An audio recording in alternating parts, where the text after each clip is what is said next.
lấy gì mà bằng mạng sống chẳng trọn hơn của anh, và thân thể chẳng trọn hơn ánh mặt sao. Hãy xem chim trời, chúng không gieo, không gặt, không thu tích vào kho, thế mà Cha em trên trời vẫn nuôi chúng. Anh em lại chẳng quý giá hơn chúng sao? Hỏi có ai trong anh em có thể nhờ lo lắng mà kéo dài đời mình thêm được dù chỉ một gang không? Còn về ánh mặt cũng thế, lo lắng làm gì? Hãy ngắm xem hoa huệ ngoài đồng mọc lên thế nào. Chúng không làm bệnh, không kéo sợi, thế mà Thầy bảo cho anh em biết, ngay cả vua Salomon dù vinh hoa tột bậc cũng không mặc đẹp bằng một bông hoa ấy. Vậy nếu hoa cỏ ngoài đồng nay còn mai đã quăng vào lò, mà Thiên Chúa còn mặc đẹp cho như thế, thì huống hồ là anh em. Ôi những kẻ kém lòng tin! Vì thế anh em đừng lo lắng tự hỏi ta sẽ ăn gì, uống gì hay mặc gì đây. Tất cả những thứ đó dân ngoại cũng tìm kiếm. Cha em trên trời thừa biết anh em cần tất cả những thứ đó. Trước hết hãy tìm kiếm nước Thiên Chúa và đức công chính của Người, còn tất cả những thứ kia Người sẽ thêm cho. Vậy anh em đừng lo lắng về ngày mai cứ để ngày mai lo, ngày nào có cái khổ của ngày ấy. Đó là lời Chúa. Lạy Chúa Kitô, lời khen Chúa. Kính thưa quý bà chị em và cộng đồng mến, năm nay là năm Tân Sửu, năm Con Trâu. Ngày mùng 1 đến thì chúng ta biết rằng nó báo hiệu một năm cũ qua đi, một năm mới đến với chúng ta. Vậy thì một năm cũ qua đi, một năm mới đến với chúng ta. Vậy thì trong năm mới này, Chúa mời gọi chúng ta sống như thế nào? Mà bài tin mừng ngày hôm nay gợi lên cho chúng ta về sự quan phòng của Thiên Chúa trong năm Tân Sửu này. Thánh Vịnh 36 nói với chúng ta như thế này: bạn hãy kiếm thác đường đời cho Chúa, tin tưởng vào Người, Người sẽ ra tay. Bạn hãy lấy Chúa làm niềm vui của bạn,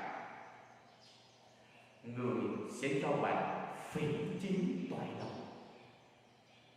Nếu trong năm Tân Sửu này ta hãy để cho Chúa quan phòng, hãy ký thác đường đời của chúng ta, gia đình của chúng ta cho Thiên Chúa, thì Chúa sẽ cho chúng ta được phỉ chí toại lòng. Mọi mong ước, mọi nguyện vọng sẽ được lấp đầy, sẽ được Thiên Chúa cho chúng ta được thoải lòng. Và hơn bao giờ hết, bài tin mừng ngày hôm nay một lần nữa Chúa cho chúng ta thấy về sự quan phòng của Chúa nơi chính cuộc đời của chúng ta. Sự quan phòng mà Chúa nói nơi bài tin mừng hôm nay đó là: các con hãy xem chim trời, hoa cỏ ngoài đồng. Chúng đâu được Chúa chăm sóc đâu, nhưng nó vẫn khoe được sắc, nó vẫn cất lên những tiếng chúng ta thấy nó quá tuyệt vời. Chẳng lẽ chúng ta không bằng, không chia sẻ? Chẳng lẽ cuộc đời của chúng ta, gia đình của chúng ta không bằng được hoa cỏ ngoài đồng hay sao? Cho nên đừng lo lắng về ngày mai.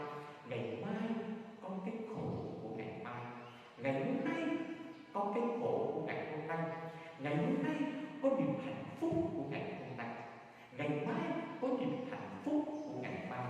Vậy thì bài tin mừng hôm nay Chúa nhắc đến đừng phải lo lắng gì cả.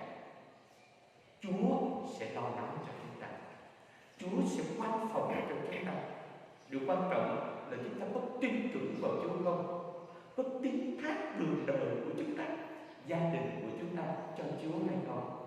Nếu chúng ta đủ tin thác đường đời của chúng ta cho Chúa, nếu chúng ta đủ phó thác gia đình của chúng ta cho Chúa, Chúa sẽ cho chúng ta được thỏa chí tội lỗi. Và hơn bao giờ hết, Chúa nói với chúng ta, Ngài sẽ ban cho chúng ta gấp trăm gấp ngàn lần nếu chúng ta đầy tin tưởng, đầy phó thác, đầy cậy trông vào Chúa. Nói như thế không phải là Chúa bắt chúng ta, Chúa cho chúng ta đừng có làm ăn gì cả. Chúa mời gọi chúng ta cứ việc lười biếng, đừng nói là có phải.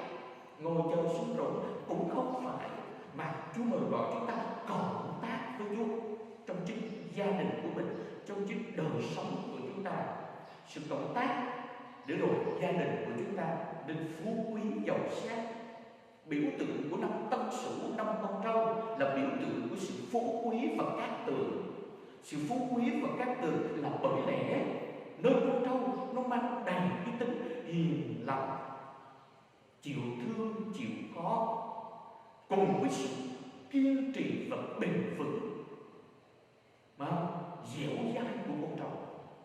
Chính khi chúng ta có được cái đức tính và bản chất của con trâu nơi chính cuộc đời của chúng ta, nơi chính gia đình của chúng ta, thì chắc chắn chúng ta sẽ được phung túc giàu sang.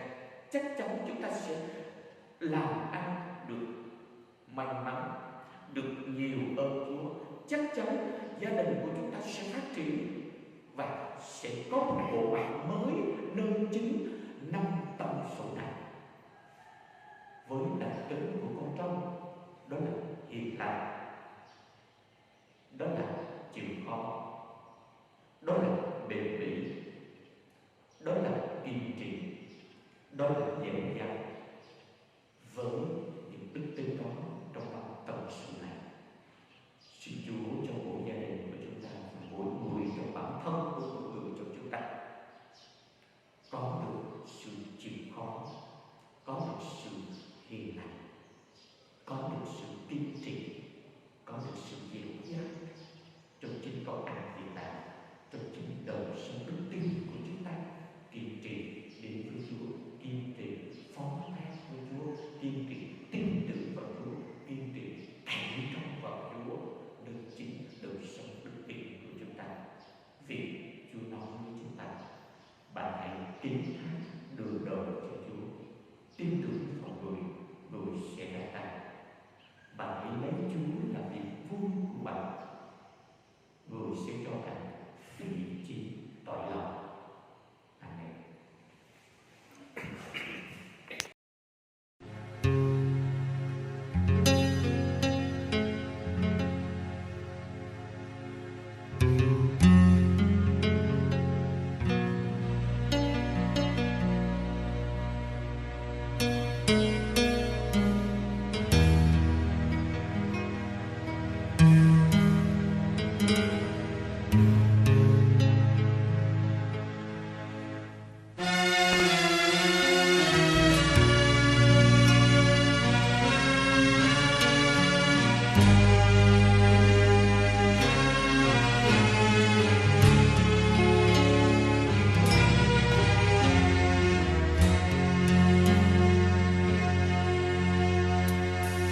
Tin tưởng vào Chúa, hãy lo làm điều thiện thì sẽ được ở trong đất nước và được sống yên lành.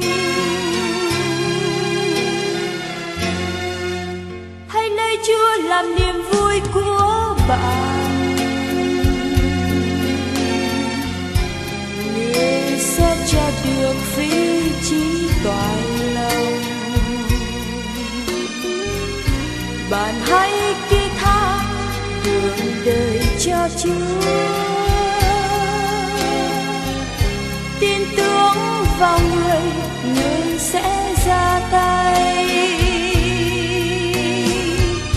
Bạn hãy ký thác đường đời cho Chúa, và Chúa chính Chúa, người sẽ ra tay. Bạn hãy ký thác đường đời cho Chúa, và Chúa chính Chúa, người sẽ ra tay. Chúa giúp con người bước đi vững chãi, ưa chuông đường lối mà họ dõi theo. Dẫu họ có vấp cũng không ngã gục, bởi vì có Chúa người đã cầm tay. Bạn hãy ký thác đường đời cho Chúa, và Chúa chính Chúa người sẽ ra tay. Bạn hãy ký thác đường đời cho Chúa, và Chúa chính Chúa